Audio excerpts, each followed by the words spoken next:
Welcome to the short pour of episode 4. As mentioned last episode, this is a 5 to 7 minute breakdown of what we discussed in the full episode. So, if you haven't had a chance to listen yet, this is your Cliff Notes version. The short pour starts with the W-I-N-E. In this version, we let you know if we liked it, loved it, or loathed it. So Trish, what did you think of your wine in episode 4? I loved it. Why did I love it? Well, I switched it up. I had beer. I love Bell's Brewing Company, and I tried their Hazy Hearted IPA. I love IPAs. I love hazies. End of story. Jules, what about you? I tried out a French dry Riesling from Alsace. I totally botched that pronunciation during the actual episode, so had to correct it here. I liked it. Now, before we get into the substance of episode 4, I want to give you a quick trigger warning. In this episode, we are discussing the challenges that come with being the caregiver for your parents and also death and grief. So, just want to make sure everybody's aware before they continue listening. So Trisha, take it away. The reason why we had this heartbreaking discussion for episode 4 was because Julie lost her amazing mother about a week before we recorded. And as we have said from the beginning of this season, we're keeping it real. We always keep it real, but we are really keeping it real this season. And that means sharing our struggles, including the difficult times with all of you. Julie and I have both discussed what caring for your parents, it is an absolute privilege, but it can be very challenging at times. And we know we're not alone. You know me and my stats. In fact, nearly 1 in 5 workers are caregivers for an older relative, with a significant portion of those actually caring for a parent. And so the studies that we were looking at show that about 42% of family caregivers in the US are actually caring for a parent, and 70% of those are employed. So this impacts a huge fraction of your workforce, most likely. Furthermore, approximately 1 in 9 employees in the U.S. workforce experiences the death of a loved one, including parents, spouses, and children, each and every year.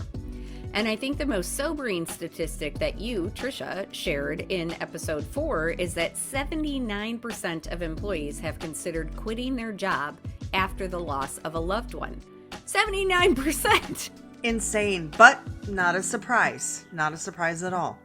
Right, and as we discuss further in the episode, there are a lot of reasons for this, but the most important reason for our purposes is that employees often feel like they aren't getting the support they need from their employers to navigate the challenges that come with being a caregiver and eventually losing that loved one. So in our full episode, we discuss all sorts of ways that you can support your employees through those caregiver challenges and through grief. We're going to highlight some of those during the short pour right now. Julie, you want to start or do you want me to? I'll take one. So I can vouch for this. I think it's really important directly after the loss to communicate with the employee. Now, I'm my own boss, so I did have to have a little talk with myself, but many times we're afraid to discuss grief because we don't want to upset the person further. We don't want to make them cry. We don't want to make it awkward. So we just don't talk about it. But to not discuss it can often appear callous. So you want to make sure that you are communicating with the employee, ask them how they're doing, ask them what they need. Both inside and outside of work. Like, you don't want to keep this a transactional thing, like we're only worried about what happens within the 4 walls of the office. What can you do for them potentially outside of work as well? One of the things that you can do inside of work is to look at their task list and try to plan on how you're going to cover those items while that employee is on bereavement leave, and maybe for a portion of time after they come back for that leave. Additionally, think about what kind of tasks you may be able to delegate to someone else temporarily after that employee returns. So it's not just the task list, but it's just fully delegating. And I can vouch that that is important because, I've only been back for about a week, not even a full week yet, since all the services for my mom. And I don't have the attention span to work for 8 hours every day. So, that's a really important thing to think about.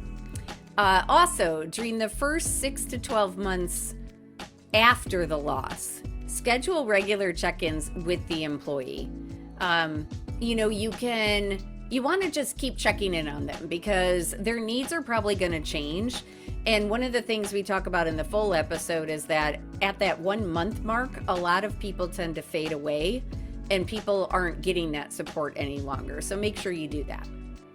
It's really important also to communicate with the team and do so without sharing personal details.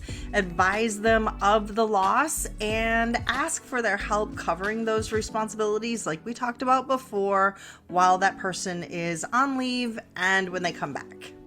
Also, be patient with the employee when they do return to work. They're probably going to have a little trouble adjusting like I just discussed.